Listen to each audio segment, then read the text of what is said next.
الشرطة الإسبانية تقوم بإيقاف أم مغربية كانت تحاول إنها تجتاز الحدود الأوروبية في اتجاه المغرب، وهذا اللي صار في ميناء كاديس في إسبانيا، وقت اللي الأم المغربية هذه كانت تحاول إنها تمر من إسبانيا للمغرب بعد مراقبة روتينية عن انسامبل كنترول، واثناء يعني فحص وثائق المسافرين المتجهين الى المغرب.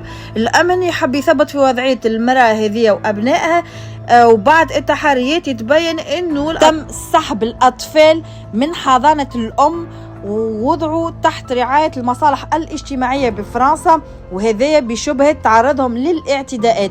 يعني الأم سحب منها الحضانة، والأطفال ذوما يعني تحت إشعار حماية دولية صادرة كما قلت لكم من السلطات الفرنسية عبر نظام تملك حق الحضانة قانونيا. يعني الحضانة ماهيش عند الأم، والأم ما عندهاش الحق تهز الأطفال هذاك علاش نهار 21 نوفمبر الأم هذه تمشي من فرنسا لإسبانيا، ومن إسبانيا باش تحاول إنها تتجاوز الحدود الأوروبية نحو المغرب لتفادي تنفيذ القرار هذايا. وهذاك علاش يتم إيقاف الأم وفصل الأطفال عليها ووضعهم تحت رعاية مراكز حماية الطفولة المختصة بإسبانيا، اللي باشرت السلطات القضائية تحقيقاتها لاستكمال إجراءات تسليمهم للجهات الفرنسية.